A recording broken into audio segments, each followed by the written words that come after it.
안녕하세요. 소나드입니다. 어제 우리 미국 주식 투자자들에게 깜짝 놀랄 만한 소식이 보도되었습니다. 올해부터 ISA와 연금 계좌에서 국내 상장된 해외 ETF에 투자할 경우 배당 소득에 대한 과세 혜택이 사라지는데요. 이건 절세 계좌의 가장 큰 장점인 과세 이연 효과가 사라진다는 말입니다. 또한 이중과세 논란이 있어서 많은 투자자분들이 분노하시는 상황인데요. 그래서 오늘은 현재까지 발표된 내용을 중심으로 이번 세제 개편안에 대해 알아보고 앞으로 우리 투자자들은 어떻게 대응하는 게 좋을지 알려드릴게요. 결론부터 말씀드리자면 올해부터 ISA와 연금 계좌에서 국내 상장 해외 ETF에 투자했을 때 배당금에 대한 배당소득세 15%를 떼고 배당금이 지급됩니다. 적용 대상 상품에는 절세 계좌에서 투자 가능한 국내 상장 미국 ETF와 커버드콜 ETF 등 모든 해외 주식 및 채권 펀드에 적용이 되고요. 국내 상장 배당 ETF는 이번 과세 개편 대상에 포함되지 않았습니다. 그럼 이번 개편안으로 어떤 변화가 있는지 예시를 통해 설명해 드릴게요. 우리가 국내 상장 미국 ETF에 투자하여 배당금 100만 원을 받는다고 가정해 보겠습니다. 해외 직투계좌에서는 미국 기업이 국내 운용사에게 배당금 100만 원을 지급하면 운용사는 미국 정부에게 배당소득세 15%인 15만 원을 납부하고 나머지 85만 원을 투자자에게 지급하는 구조입니다. 그러나 ISA와 연금계좌에서는 과세 이연, 즉 세금의 납부 시점을 미뤄준다는 거죠. 그래서 절세계좌를 활용한 투자자는 배당금 100만 원을 받을 수 있었습니다. 이게 어떻게 가능한 이야기냐면 바로 국세청 선환급 제도 때문입니다. 그동안 국내 운용사들은 미국 정부에게 배당소득세 15%를 납부했지만 국세청이 선환급으로 다시 15만 원을 돌려주었기 때문에 운용사는 투자자에게 배당금 100만 원을 지급할 수 있었던 거죠. 그러나 올해 1월 1일부터는 이 국세청 선환급 제도가 사라졌습니다. 그래서 결과적으로 이제는 절세 계좌에서 국내 상장 미국 ETF에 투자할 경우 배당금 100만 원이 아닌 15% 세금을 제외한 85만 원이 우리 계좌로 들어옵니다. 사실 이 세법 개정은 지난 2021년에 결정되었고 올해 1월 1일부터 시행되고 있었는데요. 여기서 많은 투자자분들이 분노하게 됩니다.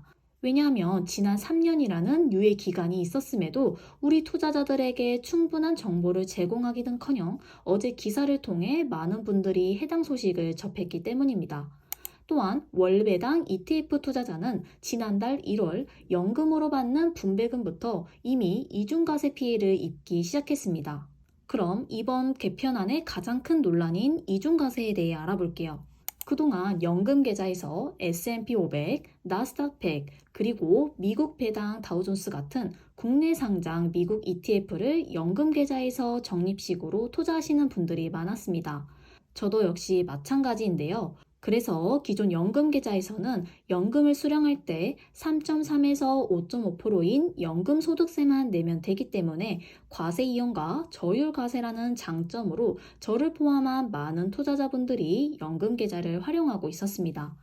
그런데 이제는 상황이 달라졌습니다. 이제는 연금 계좌에서 미국 ETF 분배금을 받을 때 이미 미국 정부에게 15%의 세금을 냈는데 추후 우리가 만 55세 이후부터 연금을 수령받을 때 또다시 연금소득세를 내야 합니다. 그러니까 세금을 총 2번이나 내게 되는 거죠. 이것이 바로 이중과세입니다. 사실 저도 이 내용을 기사로 접하고 머리가 참 복잡해졌는데요. 왜냐하면 그동안 ISA 계좌는 만능 절세 계좌라고 증권사와 정부에서 많이 홍보를 한 계좌고 연금저축펀드나 IRP 같은 연금 계좌 같은 경우에는 우리의 노후를 준비하는 계좌인데 국민들의 노후 준비를 위한 계좌까지 해당 세제 개편안이 적용되고 있다는 소식에 우리 투자자분들은 많이 황당하고 속상하셨을 겁니다. 그래서 이와 같은 문제를 인지한 정부는 후속 대책 마련에 나선 것으로 파악됐는데요. 하지만 어제 보도된 기사 내용에 따르면 이 제도가 복잡해서 최소 올해 안으로는 해결이 어려운 것으로 전해졌습니다. 그래서 많은 분들이 혼란을 겪고 계시는 상황인데요. 그럼 이러한 혼란스러운 상황 속에서 우리 투자자들은 어떻게 대응하는 것이 좋을까요? 첫 번째 방법은 앞으로도 ISA와 연금계좌에서 배당에 대한 과세 혜택이 없다면 해외 직투로 직접 배당 투자를 하는 것입니다. 왜냐하면 그동안 과세 이연과 저율과세라는 절세 혜택 때문에 장기간 돈을 뭉기는 걸 감안하고 ISA와 연금계좌를 활용한 건데, 앞으로 세제 관련 혜택이 줄어든다면 이제는 돈이 뭉기는 절세 계좌를 활용할 메리트가 없어지는 겁니다. 그래서 이 개정안으로 인해 해외 직투로 직접 배당 투자를 하시는 분들이 많아질 것 같습니다.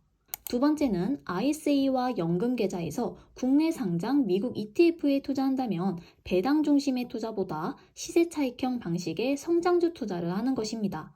즉, 절세 계좌에서는 고배당 ETF보다는 S&P 500과 나스닥 100 같은 시세 차익형 ETF에 투자하는 겁니다. 왜냐하면 이번 개편안에도 절세 계좌 내 매매 차익에 대한 부분은 기존과 동일한 과세 이연 혜택이 존재하기 때문입니다. 그럼 이번 세제 개편안에 포함되지 않는 국내 주식에 투자하는 건 어떨까요? 이 질문에 대한 저의 입장은 투자에는 정답이 없지만, 저라면 이번 세제 개편안이 적용되더라도 국내 주식에는 투자하지 않을 생각입니다. 사실 이번 개편안 내용을 보면서 이런 생각이 들었습니다. 해외 투자의 수요를 막는다고 저를 포함한 미국 주식 투자자들이 국내 주식으로 과연 돌아설까라는 의문이 들었는데요. 저는 오히려 그 가능성은 낮다고 생각해요. 그리고 사실 저는 20대이기 때문에 현재 제 투자 포트폴리오 중 배당 ETF 투자 비중이 그렇게 높지는 않습니다. 그러나 ISA와 연금 계좌에서 미국 ETF에 투자하고 있는 만큼 안심할 수는 없는 상황이기 때문에 이번 세제 혜택 축소 관련 소식을 앞으로도 관심 있게 지켜보려고 합니다. 그래서 이번 개정안으로 인해 저의 투자 방향에 변경이 생긴다면 영상을 통해서 자세히 다뤄보겠습니다. 오늘은 ISA와 연금 계좌에서 배당금 과세 혜택 축소에 관한 내용을 살펴봤는데요. 앞으로 이와 관련하여 새롭게 발표되는 내용이 있다면 제가 영상으로 정리해서 알려드릴 테니까요. 구독해 놓고 기다려주시면 좋을 것 같습니다.